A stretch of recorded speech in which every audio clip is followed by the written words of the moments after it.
Well, hi everyone. So this video is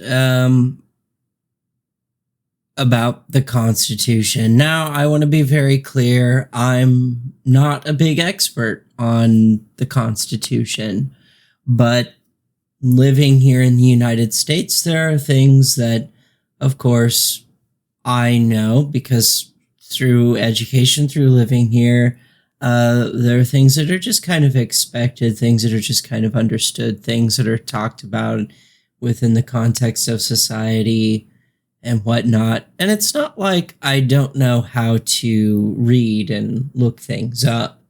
So one of the big concerns was talking about this mass deportation that Trump was planning. And now, I don't know that I can say much about not having a border to a country at all. Every country has borders, of course. The issue is how it was going to be implemented. One of the questions, or one of the things that I would point out, is that when in history has keeping tons of people locked up in cages in historical retrospect ever looked cool or been approved or not been on the wrong side of history. The other aspect is that a lot of this seems like something that can be found in not very far off history. It's something that a lot of dictators, particularly fascist dictators, have done. One such example that really springs to mind that is I think a really good example is that of the Ugandan dictator Idi Amin. During Idi Amin's reign, one of the things that he did is he wanted to rally up all the Indian people in Uganda, claimed that the Indian people were destroying the country of Uganda and the Ugandan people, destroying the economy, breaking culture. Typical key talking points of fascist dictators that rally people behind a sense of identity, that if the nation goes along with this sort of sense of identity, usually with fascists, it's more about homogeneity, like same genome, same race kind of thing. Then relating that to culture and what have you. And more communist dictators tend to be around homogeny or one mind, like-mindedness. So the thing is under Uganda, though, he wanted Uganda back into the hands of the Ugandan people. He rallied up all the people from India and deported them back to India and pushed them out of the country. That in turn caused all the businesses that the Indian people were running within Uganda to collapse, as the Ugandans that were there. Now, some Ugandans did have the ability to take up those shops and continue the businesses, but a lot of the businesses did not. It got to a point where the economy of Uganda collapsed so hard that not only did the people not have money to go into the stores and buy things, but even if they did have money, there weren't people manning the stores. And so this turned into an issue of where the only way you could procure goods from these companies, from these businesses that were initially owned by these Indian people that were extradited out of the country, not even extradited, just pushed out of the country, was by the Ugandan people going in and just looting the stores. There was no management, there was nobody manning them, and nobody had any money because these companies were no longer employing people. And yes, this is something that fascism is really, really good at destroying economies, because you're essentially going in and you're, if we make an analogy, figuratively speaking, a god hand comes in and plucks, 30, 20, 30, 40, 50% of the population out of a country.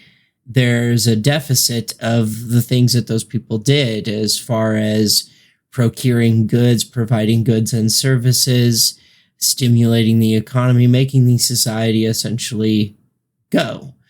And so this idea that, well, if you just get rid of the others, the people that aren't part of this nationalist sort of identity, that this will somehow magically fix the society, fix the government, fix the economy, fix the culture. It doesn't tend to do that. It actually does the opposite. It completely destroys it, because there is a deficit of people that were running the shops, that were stimulating the economy by being consumers, by, and making the society, making the economy go. And a lot of people who come from other cultures, countries into another, yes, they take aspects of their culture with them, but it's not like they come in and take over the country. It's something that's, it's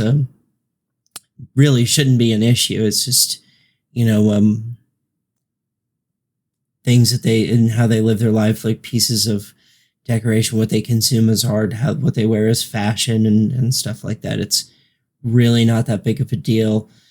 Yeah, there's some religious differences, but again, who cares? That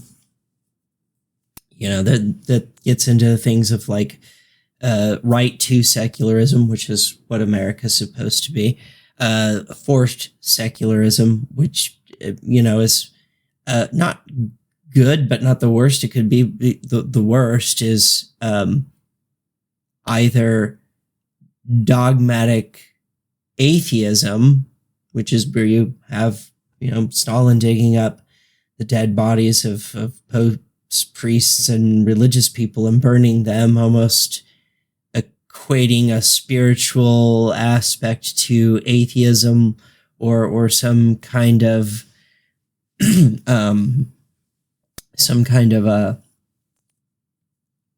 what is it called? Some kind of superstition around the idea that a dead corpse would perpetuate the idea of religiosity at all is not in and of itself very atheist. It almost implies some sort of sense of spirituality or faith, or it's just why it's dogmatic atheism, and that isn't good. It's also not good to live under theocratic rule, which is the original reason why the United States came into being, is people trying to establish a place away from theocracy and away from monarchy, not a return to it. It's very bizarre that, that there are people that want theocracy, there are people who want monarchy, but you kind of have to accept that you live in a country that is based off of not living under theocracy and not living under monarchy, but grants you the right to have that perspective and opinion. But most people don't want to be ruled over by theocracy or monarchy, as many people have different. It's like, well, under theocracy, whose religion? which version of it, or monarchy. Like, what on earth makes anyone think one single person knows what's right for the behest of an entire civilization or culture? And I would say no one. No one is that is there. That's not correct. So one of the things that a lot of these Trump supporters have said over the years when talking about, and it's not just this issue, but many issues, is this idea, oh, he won't actually do that. A lot of people thought that this mass deportation thing would apply to people who were breaking the law, people who were just here illegally, like people who just hopped over the border, have no ID, have fake social security, whatever, people who break laws, whatever. And the concern is no, the language that he was using suggests that it doesn't even matter if they're here legally. And a lot of the illegal status is them just coming over here on work visa, coming over here legally, and their visas and stuff expire, and maybe they reissue it, but they take a year or two before they do that. That's something that happens. But the issue is that he was going to go after people that were here legally, and one of those aspects is, well, birthright citizenship that states that, if you are born here, and there are circumstances surrounding that, like if they're here temporarily and you're born here, that doesn't make you automatically a citizen. But there's stipulations to it. They're more complicated than just that. I think there are even stipulations upon that, where you could be considered a citizen even though your parents were here temporarily. But typically, if you're here temporarily on a temporary visa, you're only here for like a couple of years, and then you're going back if you have a child. Well, doing that doesn't automatically make them a citizen of that place that they're in many places. And again, the response, oh, he won't do that. He won't do that. He won't actually do that.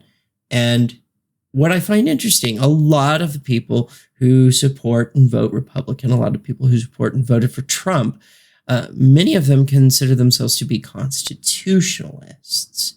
And it almost seems like they're ignoring their own principles and putting things on back burners, or doing mental gymnastics to try to rationalize it, because, well, he was very, very quick to enact the mass deportation very, very quickly.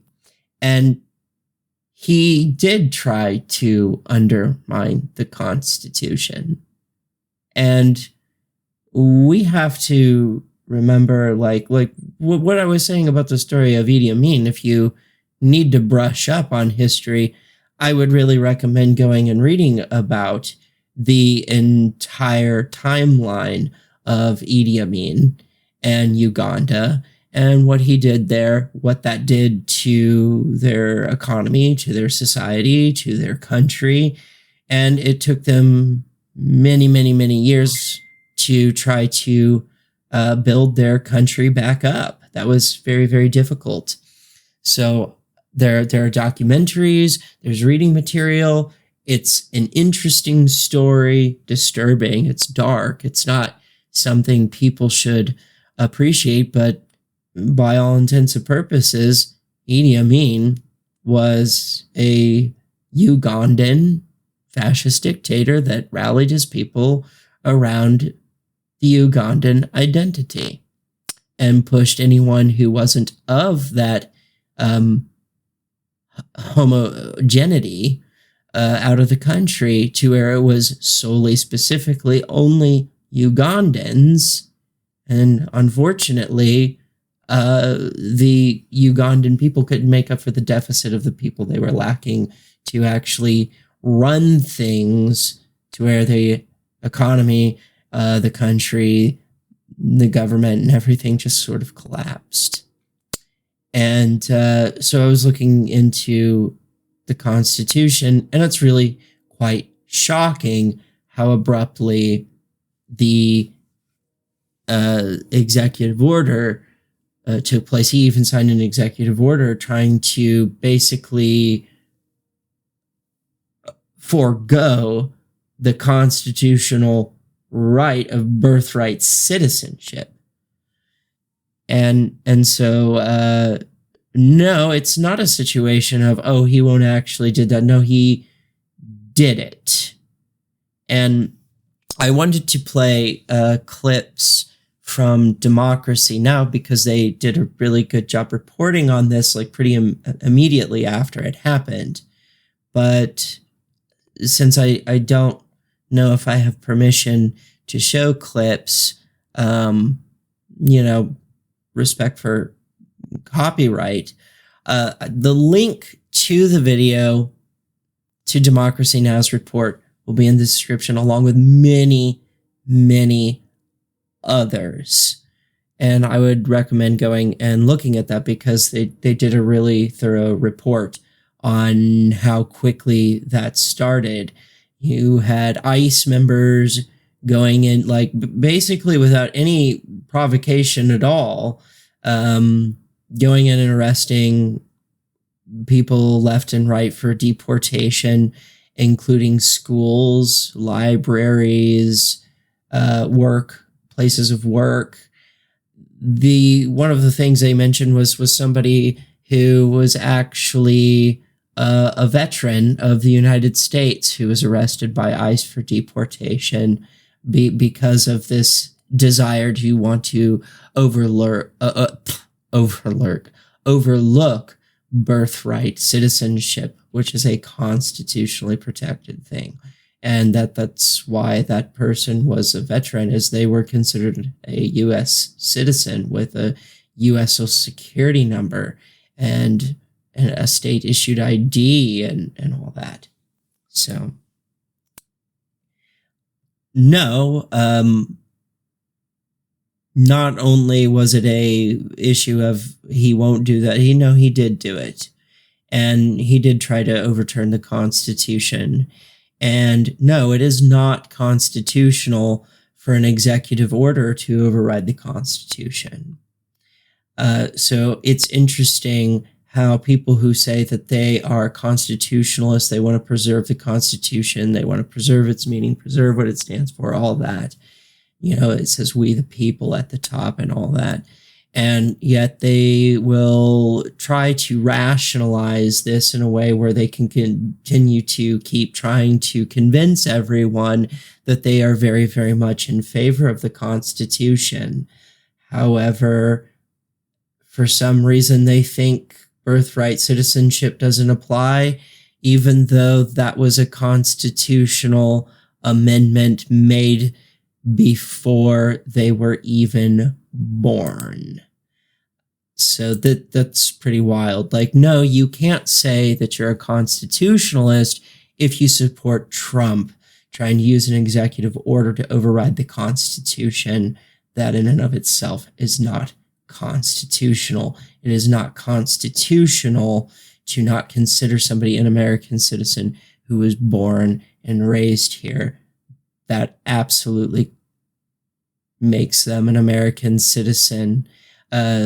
What's really interesting is that if we really look at like who is American based on where they were born or what their genetic lineage comes from, the real reality is that even those of us of European heritage, we're not the original ones to walk this land.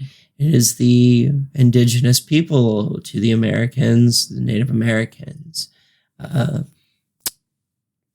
So actually, what's interesting,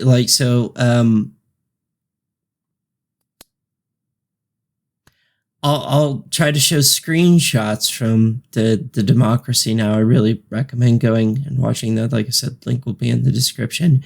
But if you don't believe me, like, they're going after children that have no idea even what's going on, and and just how wild and crazy this is. It even approaches upon going against the constitutional right to freedom of speech. And I would like to play a clip from Jeff Holiday that talks about this right now, and that link will be in the description as well. Hi, we got to talk about this, this right now. Secret Service agents, not ICE, denied entry at a Chicago school despite initial report, CPS source says. What in the world? CPS officials initially said agents who identified themselves as ICE arrived at Hamline Elementary School in Backyards Friday. It was actually Secret Service agents looking for an 11-year-old who posted an anti-Trump video. What? You see, I thought they were going to wait a little bit, but oh no. No. It's on now. As in, like, the goon squad under the domain of Donald Trump. And it's because an 11-year-old posted a mean video about Donald Trump. Well, hey, Donald Trump, you poop your pants, you're a felon, you cheat on every woman, you're a sexual assaulter, as proven in court. Go fuck yourself. Send your secret agents to my house, okay? How can anybody defend this? How? Hi. So as you can see from there, from that video clip, like this is pretty serious, and I would tend to agree with Jeff Holiday is that I'm not sure how you rationalize this as being acceptable, and especially if you're one of those conservatives, right-wing conservative Republican voters that vote right-wing Republican conservative because you believe the conservative value of protecting the Constitution or consider yourself a constitutionalist. Why are these people trying to rationalize and defend the actions of a president who's trying to literally overturn the Constitution? That doesn't make sense to me. And if you think the Constitution has become toilet paper, shouldn't we be reinforcing the Constitution, not tearing it up even further? Interesting. So I had some questions. So I want to show you this particular article. This is interesting, and we're going to go over some articles here. So first of all, this is really interesting. There's a report by USA Today, but I can assure you this is not the only place that's reported on it. Where's the Constitution? White House says website will bring it back soon, but they don't say when. If you go to look up the Constitution on the White House's government webpage, you get a 404 error, page not found. And I find that just extremely disturbing, because what is the motive behind trying to block people's access to being able to read what the Constitution says? Now, granted, there are many different places you can read the Constitution. It's been around for a long time, but the idea that the only way that you can read the Constitution is through archive logs is kind of bizarre. So part of this, it says the White House indicated the errors were unintended and temporary. It's day 2.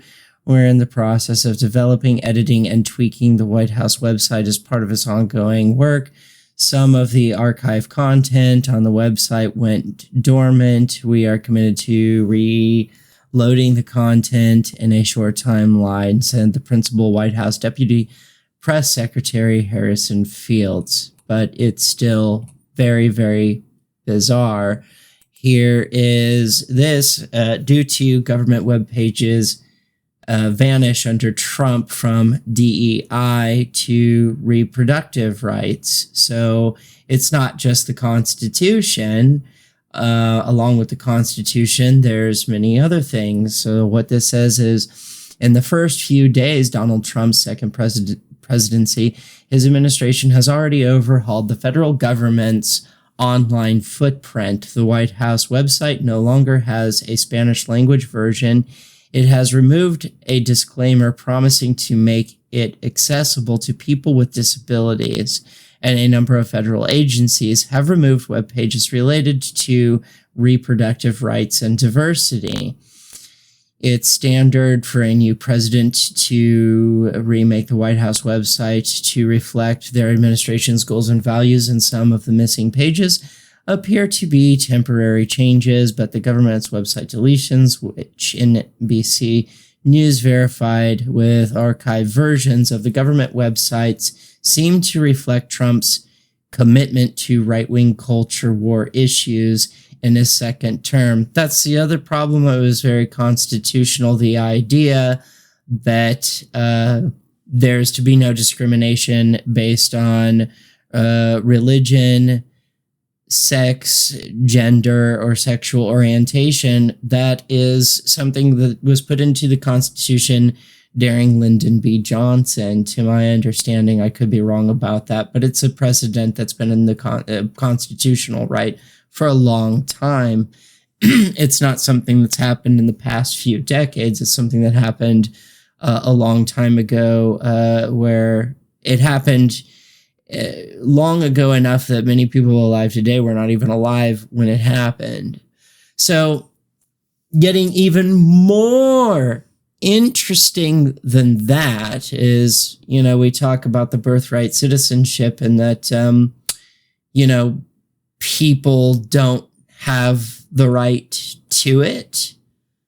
Well, and it's to many people, they think this is about getting the illegal immigrants that have come in from the southern border out of here.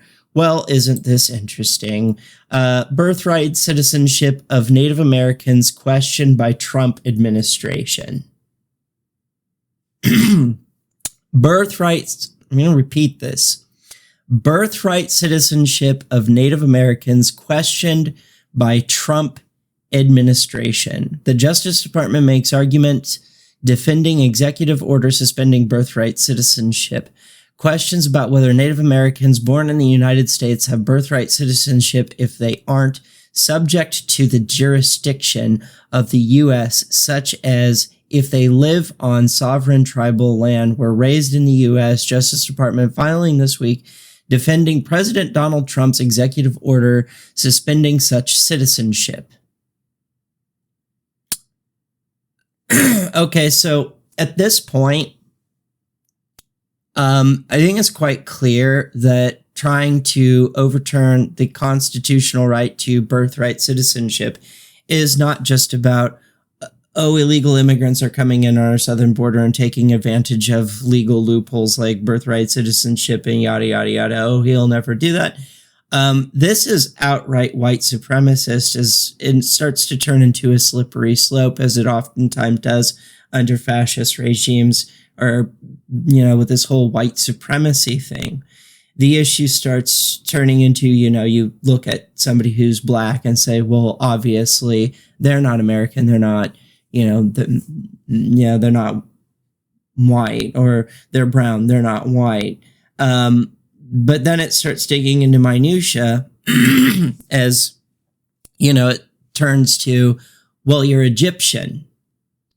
And they, they might say, well, Egyptian people are not, they're not black. But to a white supremacist, they're not white either. And it gets even more into it. It's like, are Italians white? A lot of Italians don't consider themselves white, and a lot of white supremacists, the further along you go, this, like I said, it turns into a slippery slope. White supremacists may not consider them to be white. And a lot of the times with this sort of ideology, the reason why it's a slippery slope is it starts turning into a you're only white if you're Anglo-Saxon or Germanic. And that's the slippery slope that a lot of fascism kind of tends down the hill towards, and why you start attacking groups of people. It's a political ideology that's policies are based squarely on hate. And for some reason, there's this idea that if you attack these people that aren't exactly 100% like you, then it will magic everything back into order. And that's not the case. Gay people will still exist. People of color will still exist. And to pretend that white people are beyond crime and corruption and violence and this, that, and the other is nonsense. But moreover, it's like, why do you think if you just had a nation completely filled of Anglo-Saxon or Germanic people, complete 100% in their genetic markers of that the economy will just suddenly magically be good?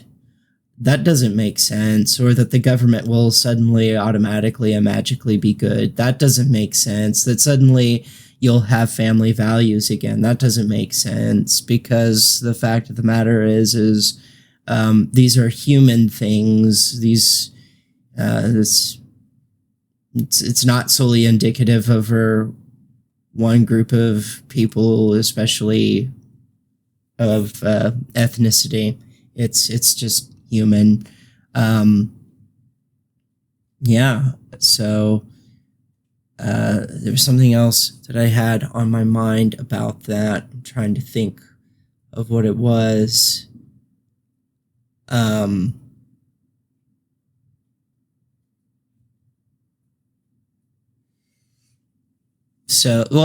This has been challenged. It's been overturned because it's kind of like, where are you going to deport Native Americans to? How does that even work? If anything, we're the ones where the slippery slope of ending birthright citizenship would really truly apply to, is because, Anglo-Saxon, white, European, Germanic, Nordic people that are here are not indigenous. The original people that lived here, it's right there in the name, Native Americans. They are native to the Americas. So,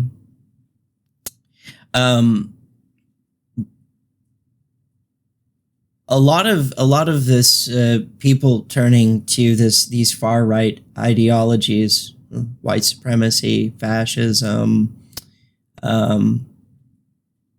oligarchy, monarchy, theocracy, stuff like that. A lot of the times it's when a government is not in good shape and America is losing its presence on the global stage, as BRICS starts to pick up and G7 starts to fall into the background, and that may hurt for a lot of Americans, regardless of your ethnicity, your gender, sex identity, sexual orientation, yada yada yada. Just living here, it's like, okay, yeah, that means we won't be able to live as we did, but it's an opportunity for us to sort of retreat inwards and start focusing on at home and trying to do things like establish basic essentials like housing, healthcare, food, and utilities, and having access to disability and being able to retire, much like when the British Empire collapsed. Instead of going to war, we could take one from the European nations and start doing what they have been doing for a long time and start taking care of their citizens. but attacking LGBTQIA plus people, attacking people of color, attacking women, this is not going to help the economy. It's not going to change the government to not be so corrupted. In fact, it's more corrupted that it's working directly with oligarchs rather than, with the people, which that's what it says on the Constitution. It says we, the people, whether you consider this a democracy or a constitutional republic, it's supposed to be a government that's ran by the people. We're the ones that are supposed to decide, not this guy, just making decisions for everybody because he feels like it. That's not going to fix the country. It's not going to fix the economy.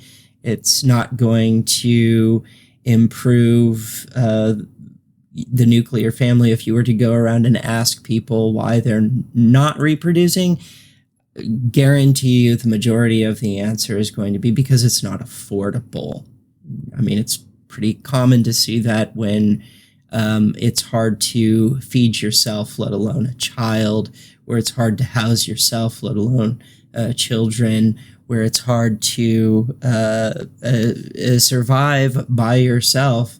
I mean, it's gotten to a point where a single person household a single income household is not even viable. Everybody needs to have a source of income. Is a struggle that I'm in. Like my husband is taking care of me, but money is stretched so tight it's actually very terrifying. And there is the thought of a possibility of becoming homeless and losing everything because rent rates have gone up across the board by 46%. Attacking LGBTQ people is not going to fix that. Attacking whatever this is not going to fix that. Attacking immigrants is not going to fix that. It's not going to do anything about the whopping 18% homelessness rate that we see here in the United States. It's not going to lower the cost of housing. And as I was describing with Idi Amin, by doing things like this, it actually hurts the economy. It hurts the society. It hurts the country. It actually causes it to collapse, not invigorate it. I would say what invigorates it is what European countries already do by establishing things like guaranteed healthcare, guaranteed housing, guaranteed utilities, guaranteed food. That's what reinvigorates a society, is by defining what the bottom is. So moving on, I had another question in mind. So before I continue on to other articles, the other question that in mind was some questions I've asked was, can an executive order override the Constitution? Now, my understanding of that was absolutely no, but here we go into some more articles about that. All these, by the way, I'll have links in the description. So here is the AmericanBar.org about executive orders. An executive order are issued by the President of the United States acting in his capacity as head of the executive branch, directing a federal official administration agency to engage in a course of action to refrain from a course of action. They are enforceable to the extent that the president, a valid exercise of the president's power, i.e., the action must be within the president's constitutional authority. And overriding the Constitution is not one of those. Here's another article by the ACLU. The answer just outright no. The president cannot change the Constitution by an executive order. That is not how we change the Constitution. And here is even the Wikipedia article for what it's worth.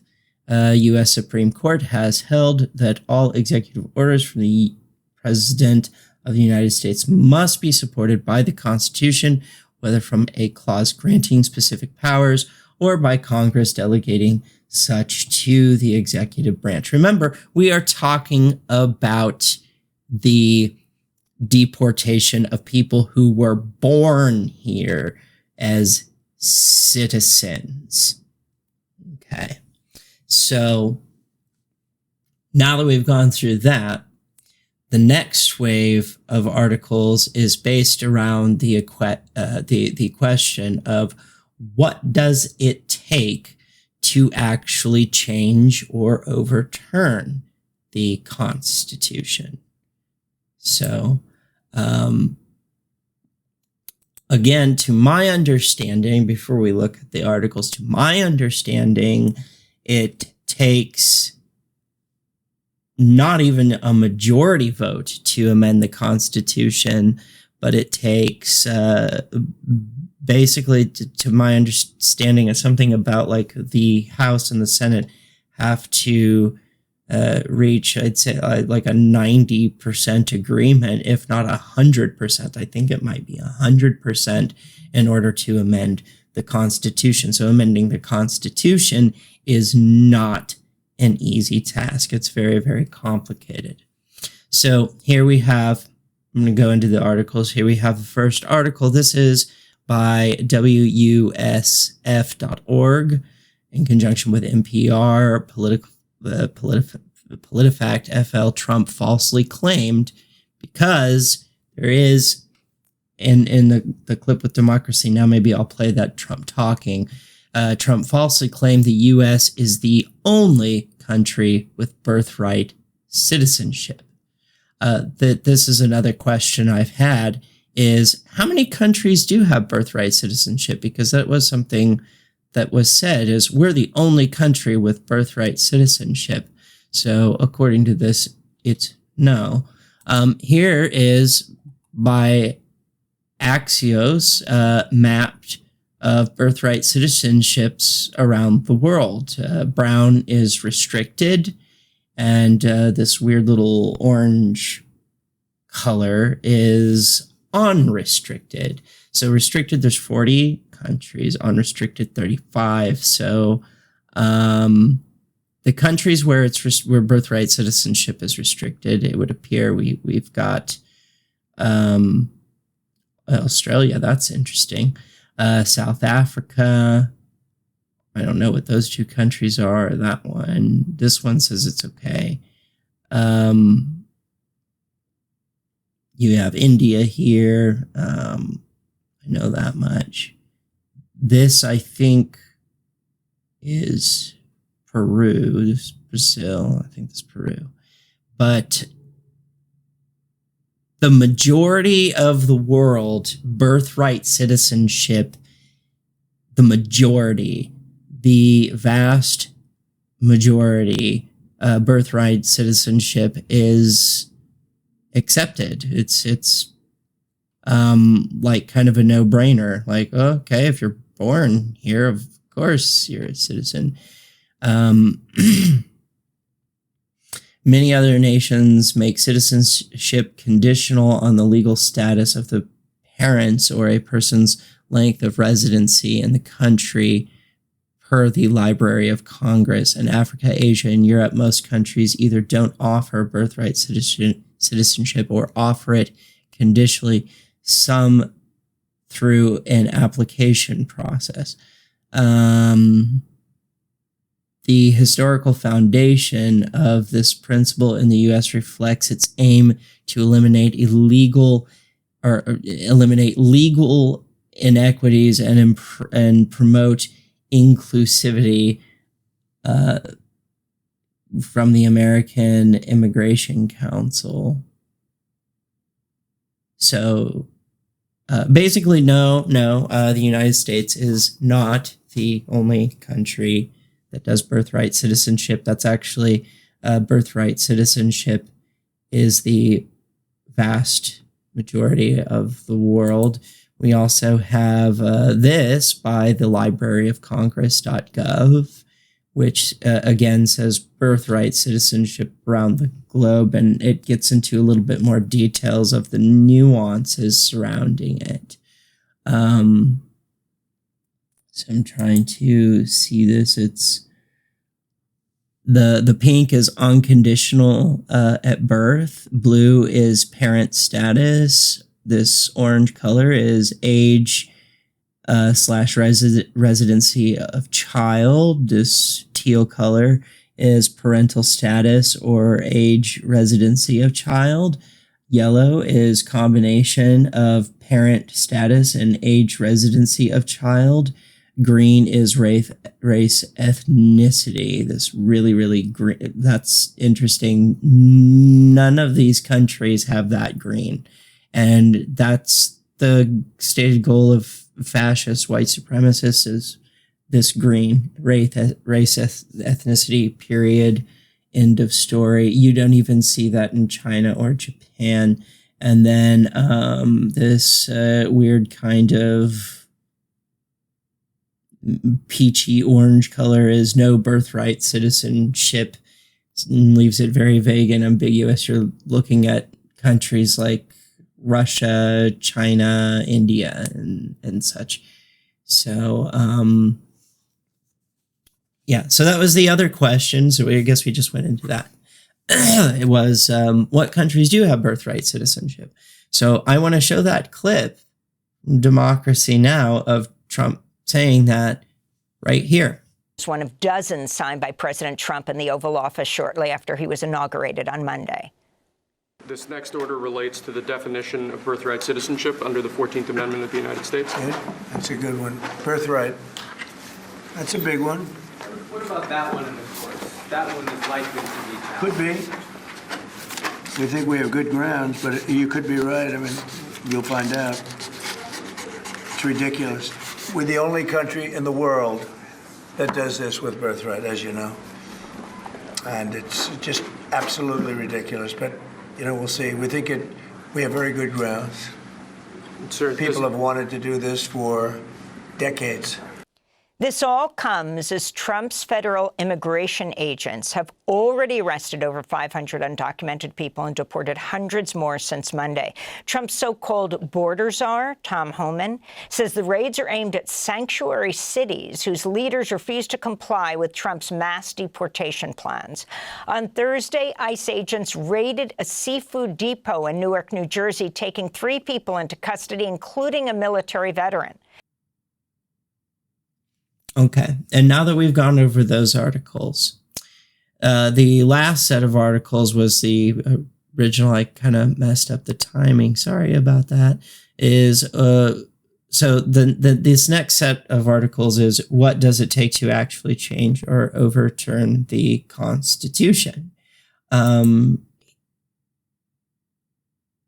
yeah. But before I go into those articles, there's another one, and I will have it in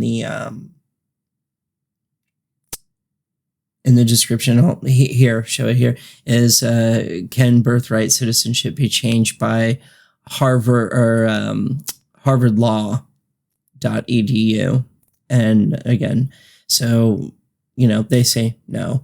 So I'm just showing that to you now. So now let's get on to the, what does it take to actually change where I'm in the Constitution? This is by the trumanlibrary.gov. It talks in great, and then this length of, it's not an easy task. The United States Constitution was written to, quote, to endure for ages to come, Chief Justice John Marshall wrote in the early 1800s to ensure it would last. The framers made amending the document a difficult task. That difficulty was obvious recently when supporters of congressional term limits and a balanced budget amendment were not successful in getting the new amendments that they wanted. The Constitution has been amended only 27 times since it was drafted in 1787, including the first 10 amendments adopted 4 years later as the Bill of Rights. Not just any idea to improve America deserves an amendment. The idea must be one of major impact, affecting all Americans or securing rights of citizens. Recently, an amendment to outlaw flag burning may be gathering steam, and President Clinton has endorsed the idea of a crime victims' rights amendment. Other amendment proposals that are popular with some congressional leaders would allow voluntary school prayer, make English the country's official language, and abolish the Electoral College. Among amendments adopted this century are those that gave women the right to vote, enacted and repealed prohibition, abolished poll taxes, lowered minimum vote. I mean, it's not easy. And then this one is from the archives.gov, nationalarchives.gov, constitutional amendment process. It talks about that here. I'll have the links to this. You can read them if you'd like. And then we have this one, which is from the National Constitution Center. What does it take to repeal a constitutional amendment? And changing the actual words of the Constitution does not take an amendment. They can just use the Supreme Court apparently for that. In simple odds, the chance of any constitutional amendment being repealed would be roughly the same as a person living to 80 years old being struck by lightning during their lifetime, according to National Weather Service data. They're saying it's really, really, really, really, really hard. It's not something you can just do with an executive order, obviously. And then we have the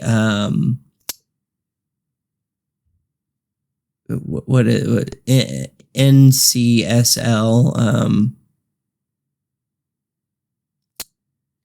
about amending the Constitution. Congress may submit a proposed constitutional amendment to states if the proposed amendment language is approved by a 2/3 vote of both houses. Congress must call a convention for proposing amendments upon application of the legislatures of 2/3 of the states, i.e. 34 of 50 states. Amendments proposed by Congress or convention become valid only when ratified by the legislators of or conventions in 3/4 of the states, i.e. 38 out of 50. So the passage by Congress, notification of the states, ratification by 3/4 of the states, tracking state actions, and an announcement.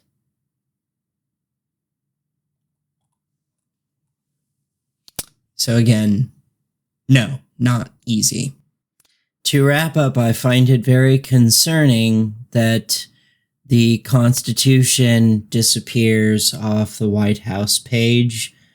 I find it concerning that they don't want people to be looking at the Constitution. I find it concerning that they're willing to overlook constitutional amendments protecting people at the very least from discrimination based on race, ethnicity, sex, gender, and sexual orientation. I find it disturbing that they're willing to try to usurp the Constitution so that they can try to deport people, even though birthright, citizenship, constitutional rights, and amendments applies to them, including someone who is a war veteran. you know, there's a lot of really bad red flags here. And what's interesting, it's not interesting, it's scary, is this idea that, like, you know, Trump is gathering people up. It's not about qualifications, it's about loyalty. That he is, and this is another video I intend to make, is already starting to crack down on censorship. Basically, any kind of leftist content creator has already experienced issues across social media platforms. There's already been news publications about how the Trump administration wishes to pursue some kind of legal action against CNN, MSNBC. And then, you know, I mean, you know, you saw the clip with Jeff Holiday, you know, let's ignore birthright citizenship and, you know, several generations and harass an 11-year-old child who said something mean and icky about Trump on social media and gets harassed by ICE at an elementary school. That's disturbing, but you know, and then there's also the desire to want to control education. So you have loyalty over quality, control over media, control over education, ignoring the Constitution. These are all the same marks of what happened in the rise of fascism with Mussolini and Hitler, and the idea that people think that somehow this is going to save America. Historically speaking, any fascist regime has not only not worked and been horrifying, just living examples of just outright blatant human right violations, atrocities, extremely violent, based on bigotry and hate and suppression, oppression. They don't ever fix economies, societies, countries. They actually destroy them. So, and I mean, you even just look at the policies, like how does changing the name of the Gulf of Mexico to the Gulf of America, which is not even going to be recognized world over, how is that doing anything to lower the cost of inflation on groceries, gas, housing? How is it doing anything to address the homelessness crisis? How is it doing anything to improve our overall health, to ensure that we have a better outcome on life expectancy, quality of life? It doesn't do any of this stuff. Any of it. And the idea that people are convinced that it's going to, and they keep saying, oh no, it's not going to be that bad. It's not going to be that bad. He won't do this. And then he does it. And then they sit there and try to rationalize and go, oh, well, it's this, but it's not. It's almost like people sitting there saying like, oh, I mean, this is what's occurring. Don't worry. You know, I have nothing against LGBTQ rights. You as a gay man, you have nothing to worry about. We're not coming after your rights. We're not coming after your marriage, you know, but you absolutely should be concerned because we're coming after your rights and we're coming after your marriage and coming after you. How can you tell people not to be concerned, not to be alarmed, and then do things that absolutely cause people to have every right and reason to be concerned and be alarmed. And I think a lot of people are going to stand in regret. Like, it's the moment it's your child, a family member, a friend, somebody you love, care, care about, or yourself. Once those things a loved one, a family member, a friend, someone you care about or yourself is affected. That, I think, sadly, is when a lot of these people who keep trying to make excuses and rationalize this, I think that's what it will take for them to go, oh, this was a really bad idea. We really fucked up. And that's sad that might be what it would take. Hopefully, and there's still hope, that, in the end of all this, that those who do hold seats in the House and the Senate, those who hold seats as various public elected officials and even judges, that if they are Republican, still find the Constitution important, as well as abiding by the Civil Rights Clause. And,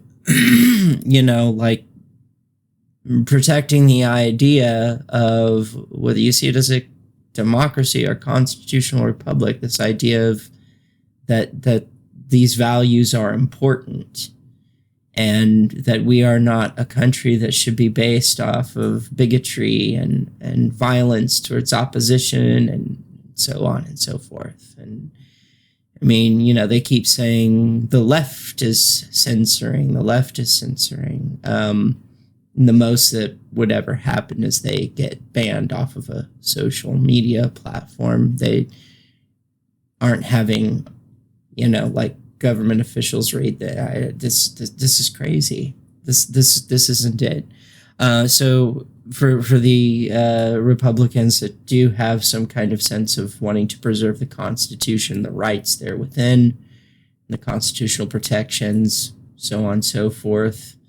And, then the Democrats, hopefully, between those two types of people in the House and the Senate and public office judges, hopefully there is hope in that this will remain only a 4-year term, which, he's already talking about wanting a third term and trying to say, well, it wasn't consecutive. So, which, again, we were told he wouldn't do, and now there's talk of it. So it's just the same with the Roe v. Wade. Oh, he wouldn't do that. Then he did it. Oh, no state will actually do that. No state will. And then states did it. Oh, it won't be that bad. There's women dying. They're dying. You have you have a senator or congressman. I don't remember what he is, but some senator or congressman saying no woman has ever had an abortion to save her life because of medical complications, that it would kill her to birth that child. That's not true. There's the death rate in states that have outright banned abortion has significantly increased in pregnant women due to complications with pregnancies because they can't get a dead fetus removed out of their body before it goes septic and kills them, and they are dying. How is that helping anybody at all? You're destroying families. You're destroying lives. And it's not lowering costs or making healthcare greater, making America great. You know what it does? It makes America look like a shithole country. That's what it does. Wake up, people. Smell the coffee. This is not acceptable. I know I'm left-wing. Even if you are a Republican, you should be looking at this with disgust. You know, my grandparents are conservative Christian Republicans, and I've tried to explain to them the Republican Party today does not represent the values that you are accustomed to them supporting. It's been infested with plutocrats, oligarchy, white supremacists, and fascists.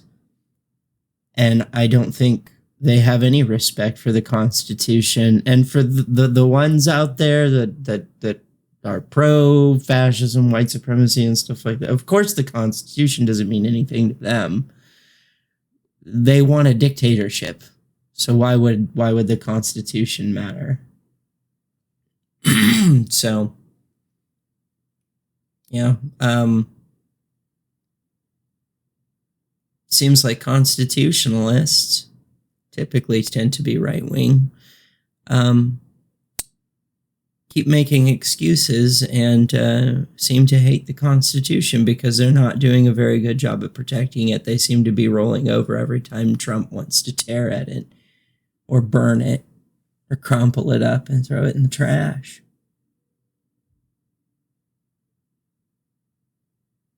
No, that doesn't make sense. So, yeah, there is absolutely reason and cause for alarm and concern. Absolutely.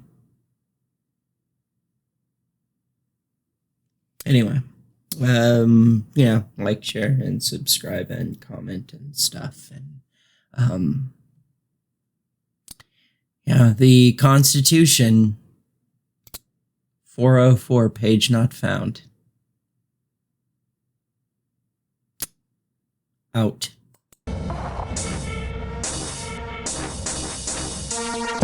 I guess I should call myself a video essayist.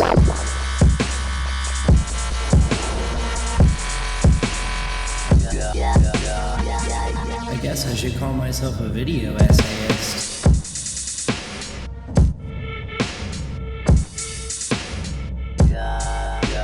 I guess I should call myself a video essayist.